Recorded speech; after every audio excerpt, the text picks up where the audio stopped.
Bonsoir Kelly Rivière. Bonsoir.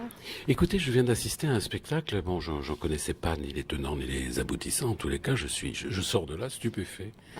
Alors, première question. Kelly Rivière, c'est votre nom, prénom et nom? Oui. Véritablement Kelly. D'accord. Alors, je veux pas raconter la trame, évidemment, de l'aventure que nous avons tous vécue ici. Mais, allez, on peut dire que c'est une enquête. Bon, une enquête familiale. Voilà, j'en dirai pas plus. Est-ce que c'est du vécu? Oui, c'est du vécu. C'est complètement vécu. C'est-à-dire que vous avez vécu cette histoire dont on ne dit pas la fin. C'est vrai? Oui. Bon, après, c'est du vécu fictionné. C'est-à-dire qu'il y a des parties vraies, et puis il y a des parties, qui sont arrivées, mais à d'autres personnes et que j'ai transposées sur d'autres personnes. Voilà. Oui, je me suis amusée avec la réalité. Voilà, parce qu'il faut quand même expliquer à nos auditeurs que Kelly Rivière, non seulement est la comédienne, hein, l'unique comédienne, alors elles sont plusieurs sur scène, ils sont même plusieurs sur scène, mais elle joue tous les rôles.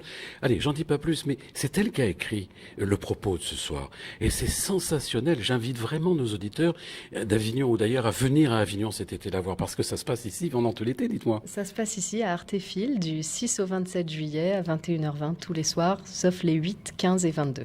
Alors, quel est votre parcours? J'ai été formée à la danse classique puis contemporaine au Conservatoire régional de Lyon. Et ensuite, Ça, on en a entendu parler tout à l'heure. voilà. Ensuite, ça a été un échec, ensuite la danse, mais je me suis tournée vers le théâtre, la parole. Donc j'ai été formée au cours Florent. Véritablement. Et vous l'avez dit sur scène. Oui, je le dis, tout ça.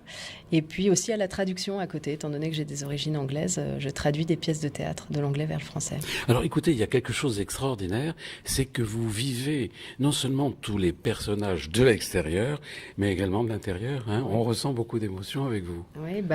Oui, c'est ça. Le fait d'incarner tous ces personnages, il y en a 25 au total, je me mets dans leur peau. Mais c'est une performance physique, émotionnelle. Oui, on peut dire, ouais. Mais c'est un plaisir aussi, parce que... Et ça se ressent. Puis alors, vous prenez tous les accents de tous les personnages qui entrent en vous et qui sortent de vous, évidemment, mais vous les prenez avec une telle aisance. On vous suit, on est là. Bon sang que c'était bon. Merci, qu'est-ce que je peux dire Franchement, d'autre? non, je ne sais pas. Écoutez, vous l'avez déjà joué, cette pièce? Oui, j'ai présenté des étapes de travail. D'accord. Au festival IF l'an dernier, et puis après lors de festivals et au théâtre de la Girandole à Montreuil. Il y a eu quelques étapes comme ça, et puis là c'est vraiment la création ici. C'est la première fois que vous venez à Avignon? Oui. Oh, dites-moi, on a envie de vous souhaiter plein de choses. Ouais, merci, j'espère. On vous a expliqué un petit peu l'ambiance, comment ça se passait ici? Oui, quand même. Puis là, j'ai la chance de faire cette avant-première ici, donc je prends un peu le pouls. Oui, puis c'est nous qui avons cette chance aussi, croyez-moi. Mais écoutez, j'étais ravi de vous rencontrer. Et puis, je passerai vous faire un petit coucou au mois de juillet, d'accord? Avec grand plaisir. Voilà, c'était Pierre-Patrick, évidemment, avec mon ami Jean-Jacques, qui est toujours fidèle au rendez-vous pour prendre les photos et pour nous aider dans cette aventure de la radio. Je vous dis bonsoir, je vous aime, à très bientôt. Au revoir. Au revoir.